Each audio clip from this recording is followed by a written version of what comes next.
Hello बच्चों, कैसे हैं आप सब। हमारे इस फिजिक्स गिरी चैनल में आप सभी का स्वागत है।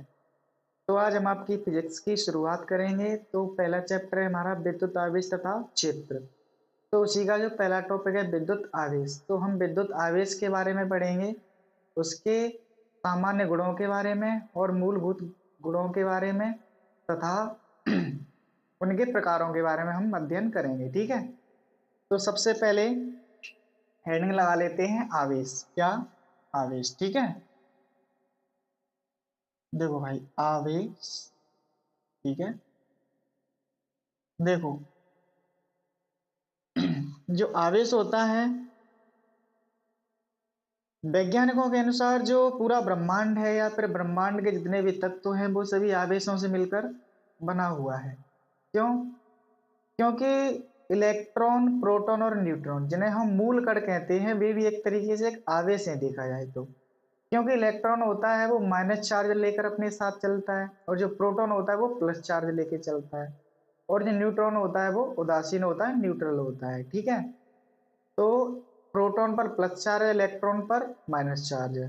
क्योंकि इन्हीं तीनों चीजों से सारी चीजें बनी हैं, इन्हीं तीनों कणों से सारी चीजें बनी हैं, इसीलिए हम कह सकते हैं कि जो ब्रह्मांड है उसका निर्माण आवेशों से हुआ है। ठीक है, तो इस चैप्टर में हम पढ़ेंगे कि आवेश जो है, आवेश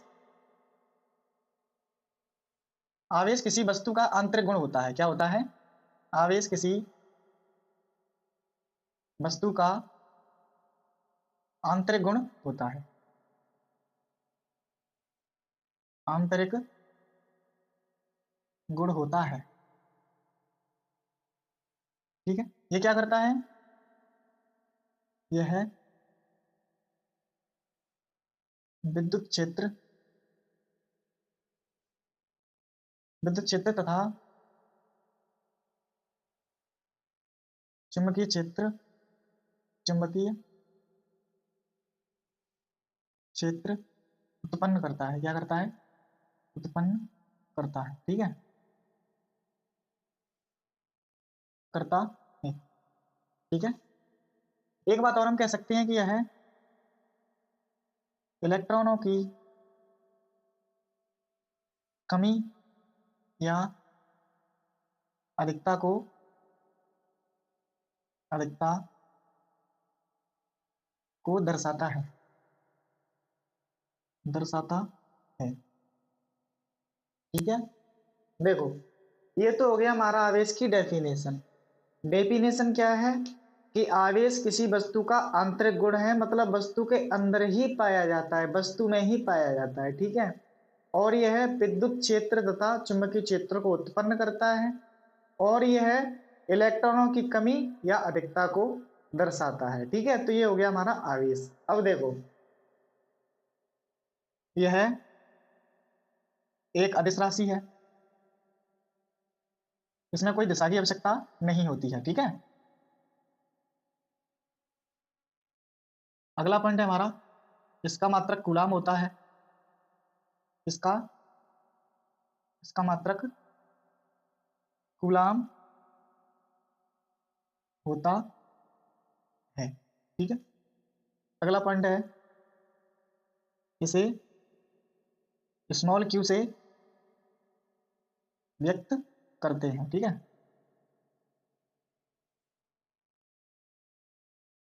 इसे स्मॉल क्यू से व्यक्त करते हैं। ठीक है, ये तो हो गया हमारा आवेश। ठीक है, अब आवेशों के प्रकार, आवेशों के प्रकार, आवेशों के प्रकार। आवेश दो प्रकार के होते हैं, एक तो धनात्मक आवेश, जिसे इंग्लिश में कहते हैं पॉजिटिव चार्ज। ठीक है, एक होता है हमारा ऋणात्मक आवेश, ऋणात्मक आवेश। ठीक है, इसको इंग्लिश में कहते हैं नेगेटिव चार्ज। अब देखो, अगर किसी वस्तु पर आवेश है और वह धनात्मक है या ऋणात्मक, हम कैसे पहचानेंगे? तो इसके लिए एक तरीका है। देखो यहाँ पे प्रोटॉन पर प्लस आवेश होता है, और न्यूट्रॉन उदासीन होता है, ये दोनों मिलकर हमारा नाभिक बनाते हैं, ठीक है। और इनके चारों तरफ क्या रहते हैं, हमारे इलेक्ट्रॉन रहते हैं, ठीक है, इलेक्ट्रॉन रहते हैं, ठीक है।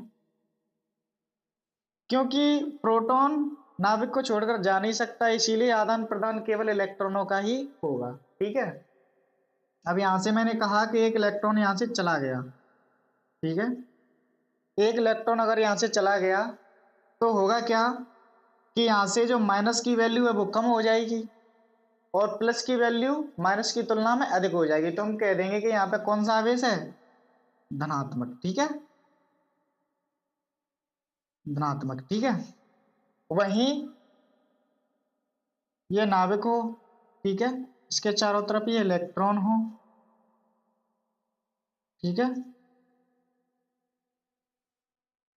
अगर ये वाला इलेक्ट्रॉन यहाँ पे ले जाके रख दिया जाए, ठीक है, तो होगा क्या, इस पे जो प्लस का आवेश है प्रोटॉन पर वो तो सेम है, लेकिन इलेक्ट्रॉन पर एक माइनस का आवेश बढ़ जाएगा, तो हम कहेंगे कि ये इस पर ऋणात्मक आवेश आ गया है, ठीक है।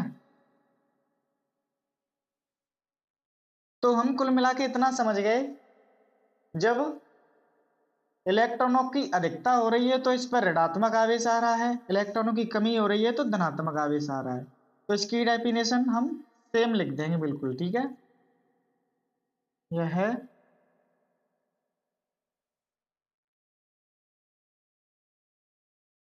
इलेक्ट्रॉनों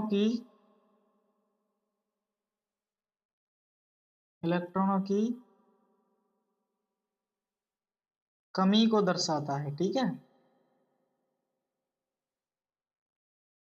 दर्शाता है। ये जो हमारा धनात्मक आवेश है वो इलेक्ट्रॉनों की कमी को दर्शाता है, ठीक है, और जो ऋणात्मक आवेश है वह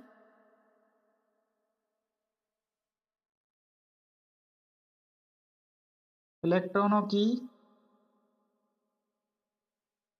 अधिकता को दर्शाता है, ठीक है, अधिकता को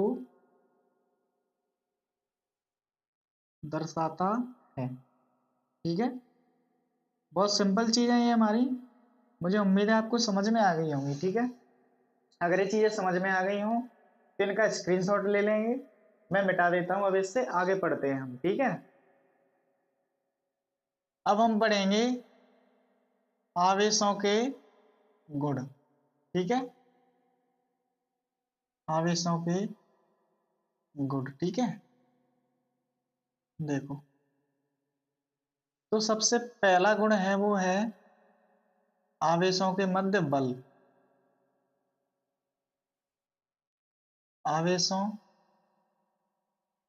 के मध्य बल, ठीक है।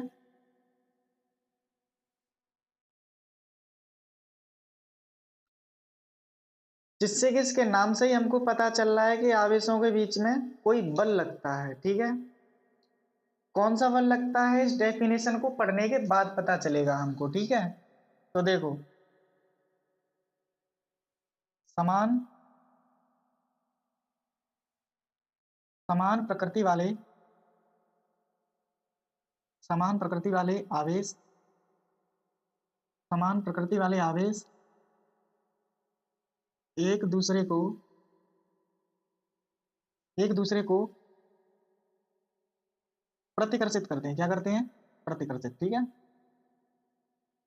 प्रतिकर्षित करते हैं, ठीक है। जबकि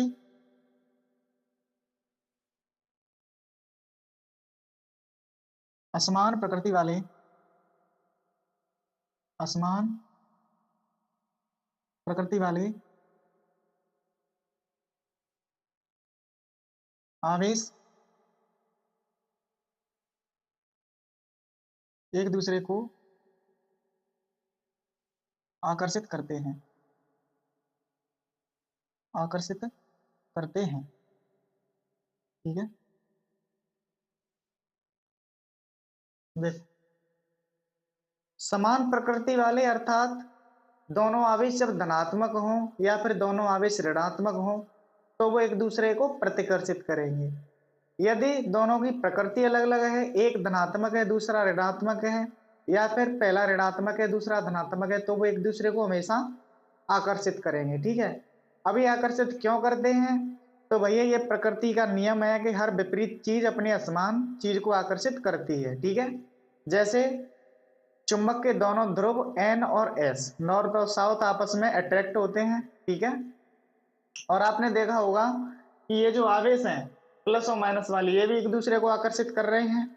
मानवों में भी मेल और फीमेल आपस में आकर्षित हो जाते हैं। ठीक है, यही कारण है कि शादी लड़का और लड़की की होती है। ठीक है, समान लैंगिक गुणधर्म वाले व्यक्तियों की शादी नहीं हो सकती। ठीक है, देखो ये हो गया हमारा। ठीक है, दूसरा गुण है हमारा आवेश का संरक्षण। ठीक है, आवेश का संरक्षण, संरक्षण।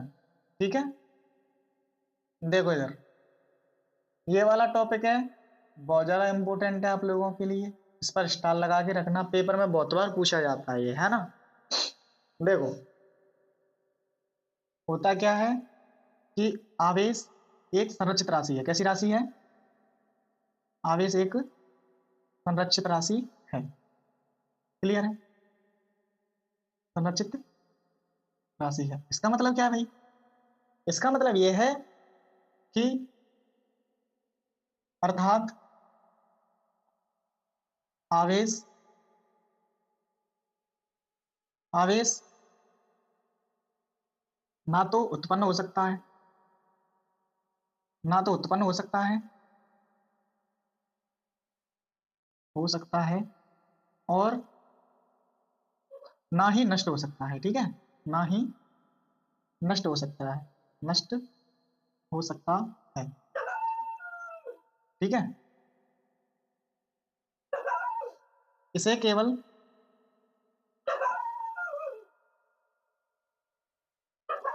एक वस्तु से, इसे केवल एक वस्तु से दूसरी वस्तु पर स्थानांतरित किया जा सकता है। क्या किया जा सकता है? स्थानांतरित। ठीक है, स्थानांतरित बोले तो ट्रांसफर किया जा सकता है। ठीक है, बिल्कुल क्लियर। ठीक है, क्रिस्टल क्लियर है, यहां तक हमें कोई प्रॉब्लम नहीं है। ठीक है, ये इंपॉर्टेंट है, पेपर में भी आता है, इसलिए आप लोग इसे याद रखेंगे। ठीक है, नंबर 3, और ये लास्ट वाला गुण है बिल्कुल। ठीक है, आवेश का क्वांटीकरण, ये भी इंपॉर्टेंट है हमारे लिए। आवेश का क्वांटीकरण। ठीक है, देखो भाई आवेश अपने आप में एक क्वांटीकृत राशि है। कैसी राशि है?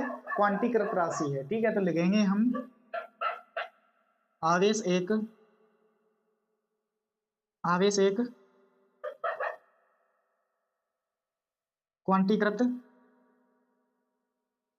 क्वांटीकृत राशि है। ठीक है, क्वांटीकृत राशि, इसका मतलब क्या है?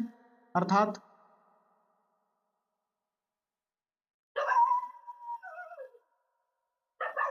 आवेश हमेशा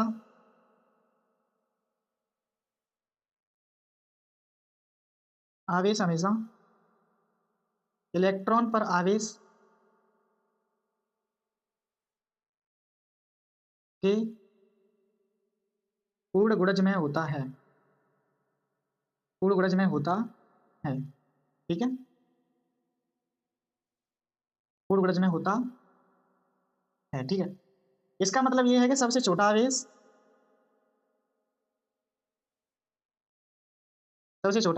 E है। ठीक है, इससे छोटा आवेश संभव नहीं है। देखो पूर्ण गुणज का मतलब यह है कि इलेक्ट्रॉन पर जो आवेश होता है वही सबसे छोटा आवेश है, उसको और बांटा नहीं जा सकता। ठीक है, जैसे मैं एग्जांपल दूं 1e, 2e, 3e,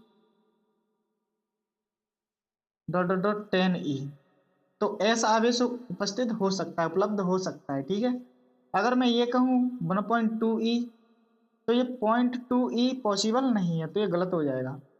मैं कहूँ 3.5e, तो ये 0.5 भी e के फॉर्म में नहीं हो सकता, ये भी गलत हो जाएगा। ठीक है, तो ऐसे करके जो आवेश होता है वो केवल